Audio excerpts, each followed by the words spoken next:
Sky, and this is the question and answer video part 2. I got so long-winded in the first part that I had to split some of the questions off, but I wanted to go ahead and answer these questions because I thought that they were really good questions. So I'm going to answer the few additional questions that I didn't get to in the first video, and hopefully this will give you a chance to take a breather between the two videos. It gave me a chance to take a breather. I'll try not to be as long-winded in this one. So I thought I had some good questions about the girls, and then also about family and that sort of thing. So the first question is, when did Natalie and Bella start going to school, and how were the first days? What did you do to help them? So if you guys have been following for a while, I did the preschool at home, and I was really up in the air as far as whether I wanted Bella to do preschool when she turned 3, whether I would just keep her at home. I really liked having her at home, and kind of like a little selfish part of me didn't want to send her anywhere. I wanted to just keep her at home, but in the end, because we were dealing with all of the issues with Natalie, the medical issues at that time, I decided it would be good for Bella to have her own event that she was going to, and also socialize with kids her own age. In the end, I'm so glad that's where I ended up. The socialization has been awesome. I think it's really great for the girls to be around kids their exact same age. We're in playgroups and things like that, but the kids are just a real wide range of ages, and I think it's really great for the girls to be around kids that are their exact same ages. So Bella started going to a preschool just a couple mornings a week here in our area in September of this year, so September of 2013, at the beginning of the school year. I was very nervous about it. I didn't know how it was gonna go, and I was really kind of up in the air, but like I said, I'm very excited and I'm glad that I started with it. And so she started doing that. Now Natalie actually started a little bit later because we were dealing with all Natalie's ear things, and finally got that sorted out, and then just really got her settled.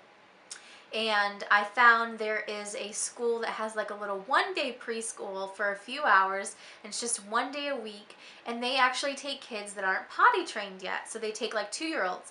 So after Natalie turned 2 in November, she started going to this little one-day school with Bella that's the Friday days that you guys see. So that has worked out really immensely well, to have both girls have a few hours where they're socializing with kids their same age, and then I get some mommy time to go do the things that I need to do. Because for all of my husband's like great points, I mean, he's great at what he does at work, he is really great at what he does at work, but he's at work a lot. So for things like me having doctor's appointments and things like that, it is kind of tough for me to be able to do those, especially if I have the girls with me, and he doesn't always have the ability to move his schedule around, or it's inconvenient for him to have to just take off of work for me to go to a doctor's appointment or get something done that I need to get done.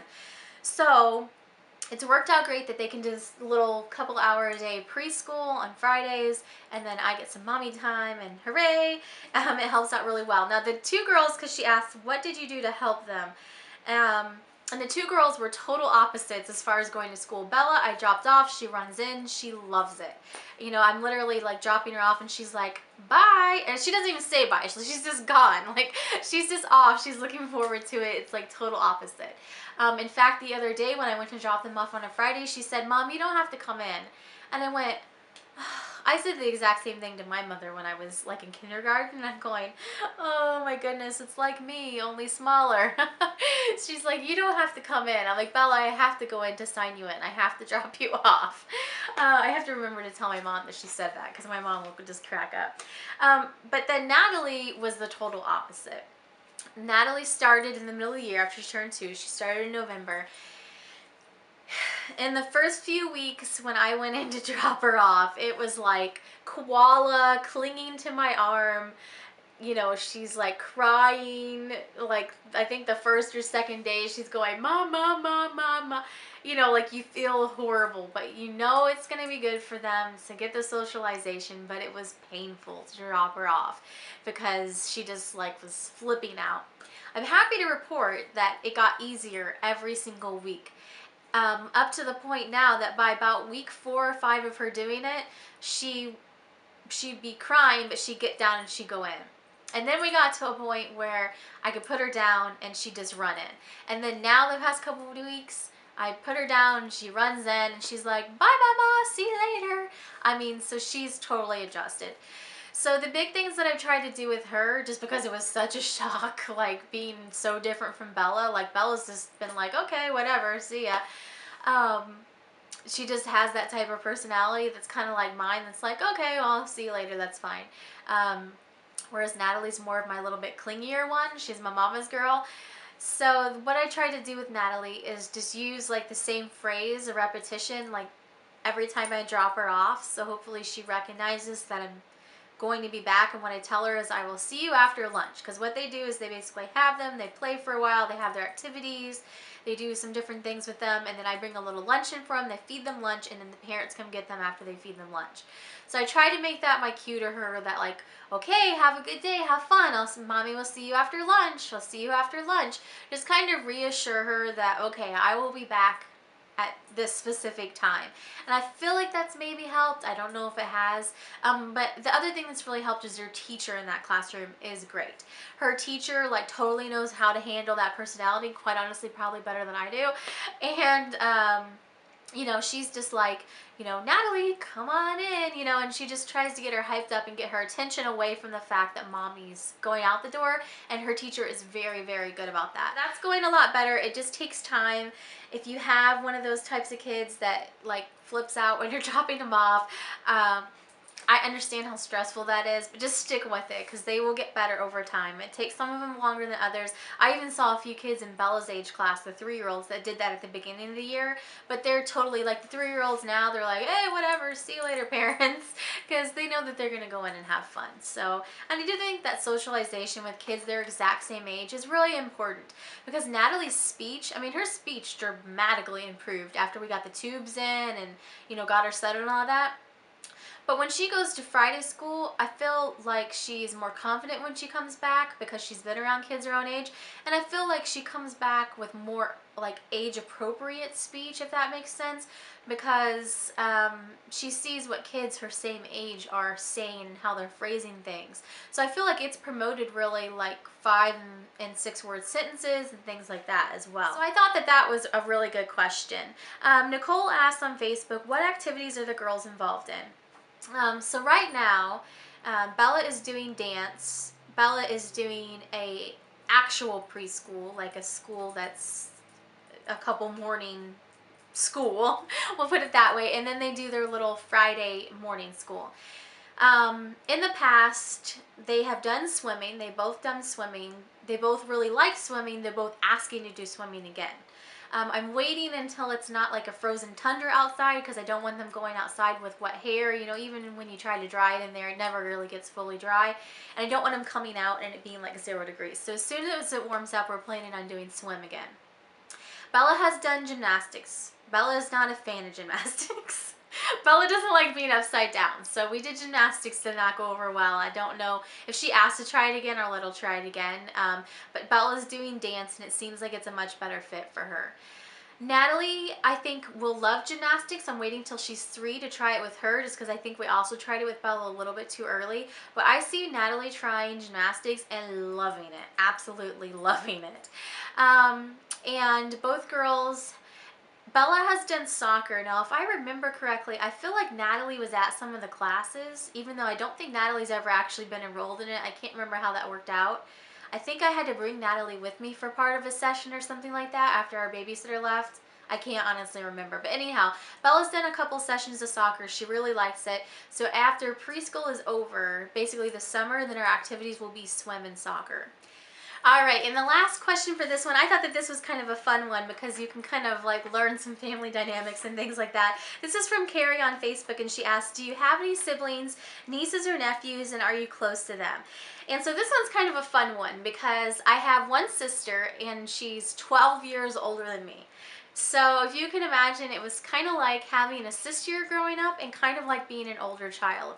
So my parents had me when they were kind of up in age, a little bit older, I guess you can say. My mom was 38 when she had me, and my dad was 35-ish. And so my sister had obviously been around for quite some time, and as I'm told, she was very, very excited about having a little sibling, a little sister, because I guess really at that point, if you're 12 and you don't have any siblings, you just think that that's it. That's, you know, how it's going to be. And so this kind of plays into the question that I answered in the first video of like kids and how many do I want, and I just kind of me heading off people at the past, like wouldn't it be weird if you had two close together and one kind of off? I think this is the whole reason why that doesn't bother me, because that's how I grew up. I grew up as kind of like my own little entity. I was younger, way younger than all my cousins. My sister was 12 years older than me. All my cousins were pretty much the same age as my sister, because, you know, all my parents' siblings had kids around the same age as my sister. And I was just really kind of it, you know, as far as my age bracket. I was really the only one born around that time. All the cousins that had kids really had a gap there before they started having kids, so I was really kind of the only one in that generation. Not in that generation, but you know, like born in the 80s. I was really the only one born in the 80s, I guess you could say. So I think that that's the whole reason why having two kids close together and then having a third one later really doesn't bother me, because that's how I grew up. So you just kind of, you know, hang out with whatever you get. And so I think it was a really fun way to grow up, because my sister and I get along great, and we didn't have like that, like fighting like cats and dogs things that I think that sisters or siblings do when they're closer together have. I'd say it probably worked out a little bit more to my advantage being the younger one than maybe for my sister, because, you know, she's the one that gets stuck being a senior in high school and having to drive her sister in kindergarten to school. So that's how it works out. But it's a lot of fun. It was a lot of fun, because some of my fondest memories of my childhood are like of going in my sister's room and driving her nuts, and her going to prom and things like that. And I was a little kid, so I thought it was great to like use her dresses as like teepees and things like that. So it was just a really fun dynamic, and obviously I'm glad my family had me. So yeah, the 12-year age gap kind of rocks. It's fun. And so now the net effect of that is now, because my sister's 12 years older than I am, she had two girls also, but her girls are actually in college, and one of them's in high school, going to be graduating soon next year. So then there's that age gap again, to where that's really the only part that I feel like we kind of missed out on. I would have loved to have kids like at the same time as my sister, because now it's again like I'm in a different phase in my life than what my sister or my cousins are. They all have older kids that are graduating high school and that sort of thing. So they're kind of moving on to that phase of life, and I'm still stuck around here with toddlers. So I am kind of like always at a different phase in my life than like the rest of the people in my family are. But it's been really fun, because then you're always like the baby, and kind of, I'm always the goofy one that can get away with saying weird stuff, and it's like, oh, it's just the baby again, even at 30 years old. So yeah, and so that's, I have one sibling, one sister, and I also have step siblings. My parents are divorced and my mom remarried, so I have step siblings that I don't see super often, but we see them occasionally from that marriage. And then it says nieces or nephews, so I have two nieces, my sister's girls, and I just answered that one's in college and one's in high school. And I don't see them as much as I would like, because it's frozen outside. I actually live within driving distance of them. They're a few hours away. And then one of the girls lives down in Texas. And so I don't see them as often as I would like, but we are able to get together more often than when I lived in Michigan, so that's nice. And then I also have two nieces on my husband's side, and it's kind of the same thing over there, because even though my husband's a little bit older than I am and his sister's older than I am, those girls are kind of older than my girls too. So it's kind of the whole like, everyone else's kids are in different stages of life than my kids are. So that's really I would say if you could point to one negative to that like really large age gap, it would be that you're always in a different stage of life. Other than that, it's awesome, because you get to have a sibling and you get to be an only child at the same time. It's really kind of a unique thing. So I have traits of like, you know how they say like what pecking order or whatever you are in the family, whether you're a middle child or an older child or whatever. I have traits of like the only child where I'm very independent and I can just go do my own thing. But then I have also the traits of being like the baby or the youngest as well. So it's a really interesting combination. And then she asked, are you close to them? And I mean, as close as we can be. My husband and I are a little bit more nomadic than the rest of the people in our family, if you have kind of caught that by our videos, just by nature of my husband and the jobs that he's in, and the fact that he apparently gets new jobs and promotions fairly regularly. We tend to move a lot. We move fairly often, a lot more often than the normal person. The rest of the people in our families tend to be more like settled down, like they stay in one spot, probably what's an actual normal length of time. And so I think because of that, we just, you know, we don't settle down. I mean, it's not like, we're not one of those families, unfortunately, that, you know, everyone lives on the same street and goes over to everyone's houses for like dinner a couple times a week and things like that. And I think that's like largely due to the fact that we're both families of divorce. So, you know, everyone just kind of does their own thing and like gets together for holidays and things like that. So it's just kind of, that's like the hand that you're dealt type of thing. So, but you know, when everyone does get together, we have a very good time, so it's fun.